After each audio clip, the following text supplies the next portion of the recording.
Os investidores aguardam com ansiedade o depoimento do presidente do Federal Reserve, o Banco Central americano.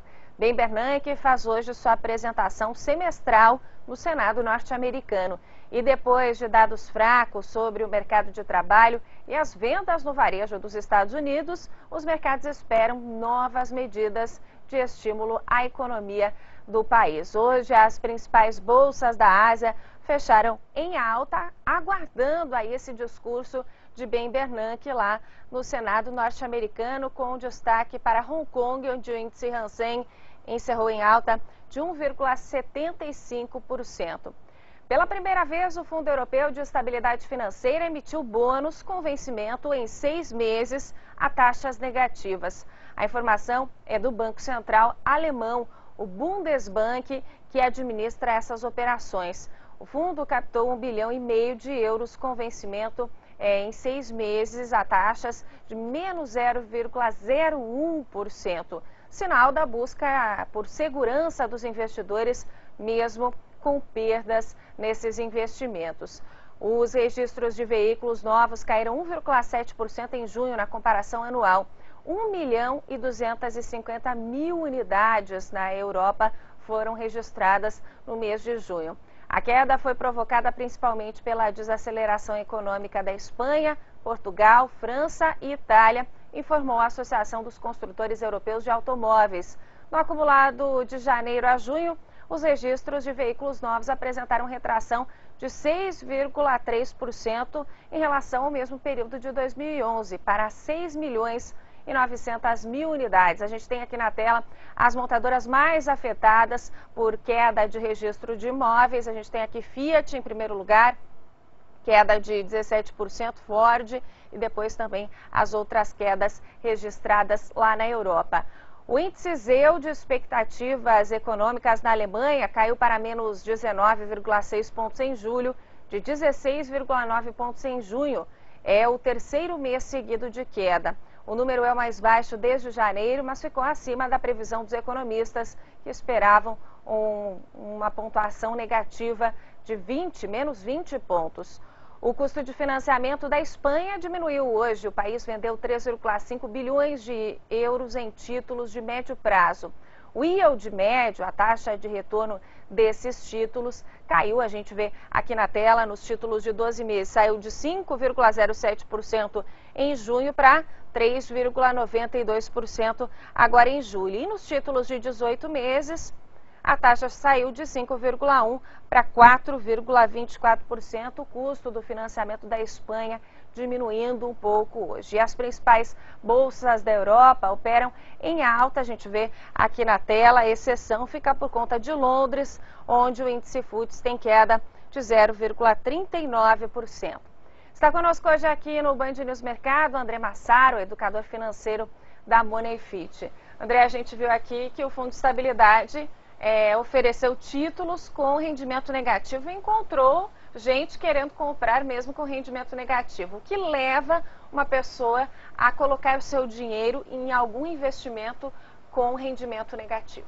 Medo. Antes de qualquer coisa, medo. Quer dizer, em situações de grande incerteza, as pessoas se preocupam antes de qualquer coisa em proteger o capital, ou pelo menos proteger a maior parte do capital.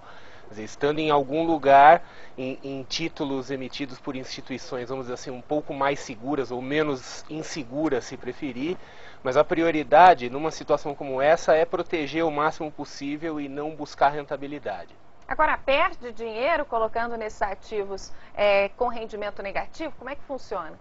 Sim, perde da inflação, entre outras coisas, né? Quer dizer, sempre é importante lembrar, a inflação existe, ela está presente e em termos reais, acabamos tendo uma rentabilidade negativa mesmo. Mas, assim, situações como essa, o que importa é colocar o dinheiro em algum lugar seguro, pelo menos esperando um momento mais propício. E aí sim buscar rentabilidade em uma situação mais adequada. Daqui a pouquinho voltamos a conversar sobre investimentos aqui no Brasil.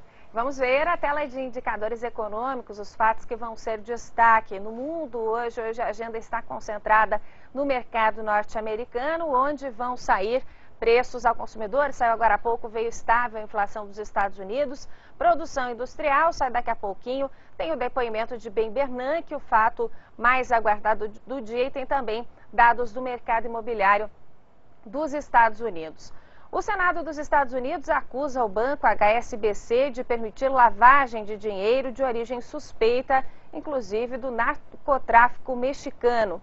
A denúncia está em um relatório do Subcomitê de Investigação Permanente. De acordo com o levantamento, a lavagem de dinheiro foi possível graças a mecanismos frouxos de controle do HSBC. Após revisar 1.400.000 documentos e entrevistar 75 funcionários do banco, o Senado concluiu que o fraco controle permitiu que o maior banco da Europa ficasse sujeito ao dinheiro sujo de todo o mundo, inclusive dos cartéis de droga do México.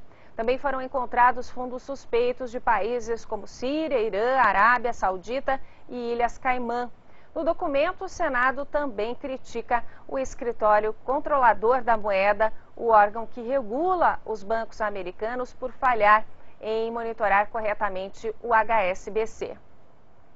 E vamos ver como estão os índices futuros dos Estados Unidos e a tendência de abertura das bolsas norte-americanas nesse dia de expectativa pelo depoimento do presidente do Banco Central dos Estados Unidos, tendência de alta para os futuros dos Estados Unidos.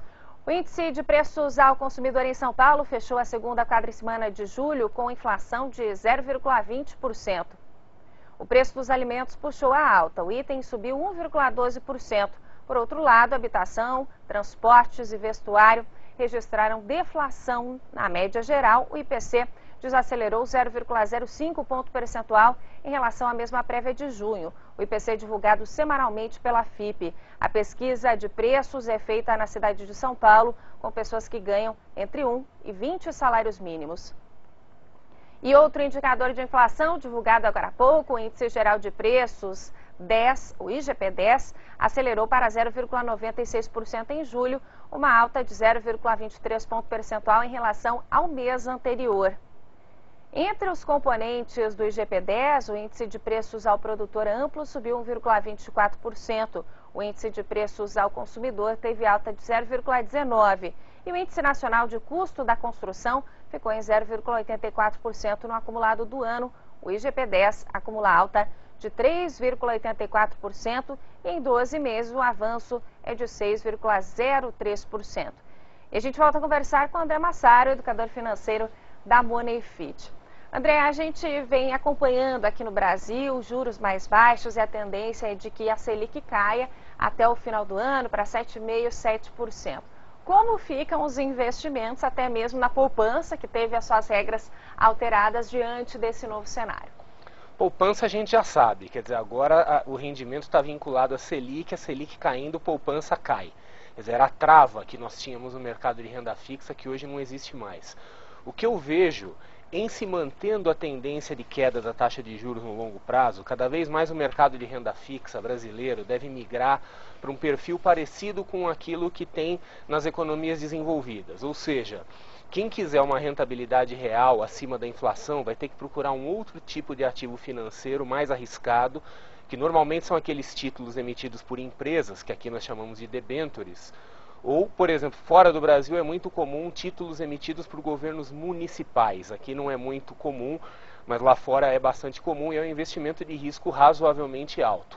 Então, o perfil típico do investidor de renda fixa deve mudar um pouco no que diz respeito ao instrumento que ele vai usar. O brasileiro vai ter que reaprender a poupar, a acumular renda, é mais ou menos isso? Entre outras coisas, ele vai ter que ter expectativas um pouco mais realistas e vai ter que entender, e isso não vai ser fácil, de que nós vamos ter que conviver com o risco. Nós temos uma tendência de, no futuro, haver uma queda de rentabilidade geral e um aumento de volatilidade. André, muito obrigada pela sua participação aqui no Band News Mercado. Até a próxima. A gente vai ver agora a tendência de abertura para a Bolsa de Valores de São Paulo e Bovespa Futuro. Tem aqui hoje, é negociado em alta de 0,62% no vencimento de agosto, indicando a abertura em alta para a Bolsa Brasileira, que acompanha as principais bolsas do exterior. E agora, mercado de câmbio, tendência de abertura para a moeda norte-americana. Temos aqui na tela a referência, o dólar futuro em agosto, com queda de 0,15%, valendo R$ 2,03. Esta primeira edição do Band News Mercado fica por aqui. A gente volta às 5h15 da tarde com as principais notícias econômicas do Brasil e do mundo. Vanessa.